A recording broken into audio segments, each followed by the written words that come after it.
I never thought I would hear those words again. Not after everything that had happened. Not after the wars, the betrayals, and the years spent in exile. But there she was, standing in front of me, an alien woman with piercing silver eyes and radiant skin that shimmered with an otherworldly glow. She looked as if she had stepped out of my memories, yet I was sure I had never met her. Or had I? "Do you remember me, human?" she asked, her voice like music, yet heavy with an underlying sadness. I froze. My heart raced, and my mind scrambled to make sense of the words. Her presence was magnetic, distant, and regal, yet undeniably human in her expression. But how could she be human if she was an alien? I had seen countless alien species in my time as an intergalactic diplomat, but this was different. This woman, standing before me in a market on a distant planet, felt familiar, as if our paths had crossed long ago. "I'm sorry, I stammered, unable to finish the sentence. My eyes were locked on hers, but my thoughts were far away, racing through past memories I wasn't sure I could trust. Her lips curved into a knowing smile, though there was sadness in her eyes. "It's been so long. I've waited for you, human." At that moment, everything around me seemed to fade. The bustling alien marketplace, the vendors hawking their goods, the other travelers going about their business. All of it disappeared. There was only her, standing there with that cryptic smile, reminding me of something I couldn't quite grasp. "I don't understand. Who are you?" I asked, stepping closer, hoping the space between us would reveal something. Anything to clear the confusion. She laughed softly, a sound that seemed to echo in my chest. "You really don't remember me, do you?" Her gaze softened, and her voice turned gentle. "It's been a long time, perhaps too long, but I remember you." I took a breath, trying to steady myself.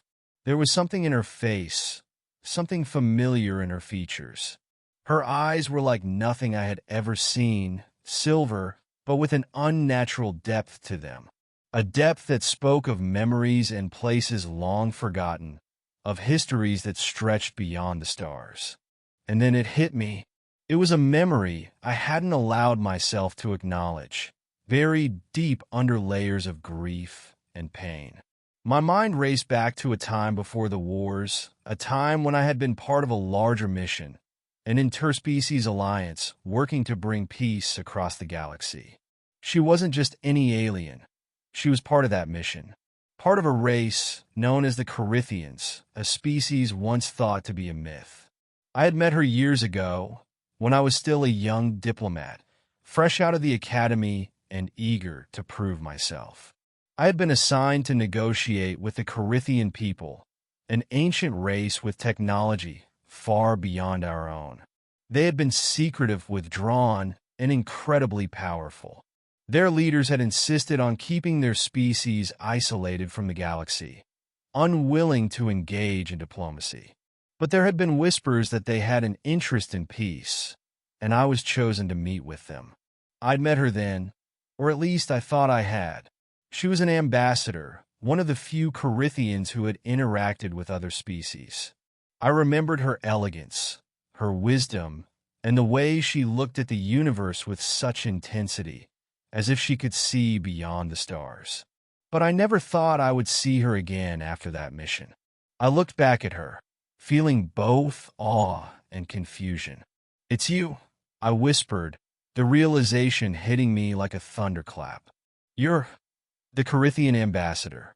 You were part of the peace talks, but I thought—" She nodded, her expression tinged with sadness. "Yes, I was, but I had to leave. The galaxy became too dangerous for us. The wars escalated. The promises of peace were broken. I had to retreat, to hide, to protect my people. But now, after everything that's happened, I've come back. I've waited for you, human." My mind was spinning. I had never forgotten the Corithian ambassador, but the memories were clouded with the years of war that followed. The diplomatic mission had failed, Betrayal, sabotage, and bloodshed had shattered any hope of peace. The Corithians disappeared, and I thought that part of my life was lost forever.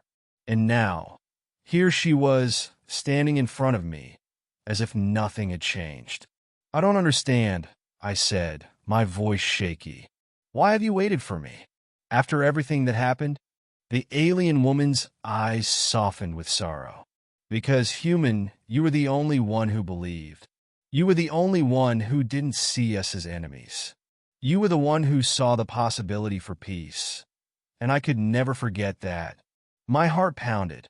I had been so lost in the aftermath of the war, in the survival of my people, that I never stopped to wonder if any of the alliances we had fought for had truly been possible. We had fought to survive, not to rebuild. We had assumed the war was all we had left. "I thought we were all just surviving," I murmured. "I thought the dream of peace had died with the wars." She reached out, her fingers brushing my arm. "No, it hasn't. Not as long as there are those who remember what we once dreamed of. As long as there are those who believe it is possible to rebuild." I felt something stir inside me, something I hadn't felt in years. It was hope. The woman, this incredible, ancient being, had waited for me, a human, to come back to this dream of peace. She believed that despite everything, despite the pain, there could still be a future for us all. And in that moment, I realized something. She wasn't just waiting for me to remember her. She was waiting for me to remember us all. The galaxy, the possibility of peace, the chance to rebuild what had been lost. She smiled, and in that smile, I saw not just an alien ambassador, but someone who had never given up on the dream that I had abandoned long ago. "Do you remember me, human?" she asked again, her voice soft but filled with the weight of the universe. And this time, I had the answer. "Yes," I said, my voice steady. "I remember you." And with that, a new chapter began. Not just for me, but for all of us, the survivors, the dreamers, the ones who still believed. Together, we would rise again, for the galaxy had not given up on us yet.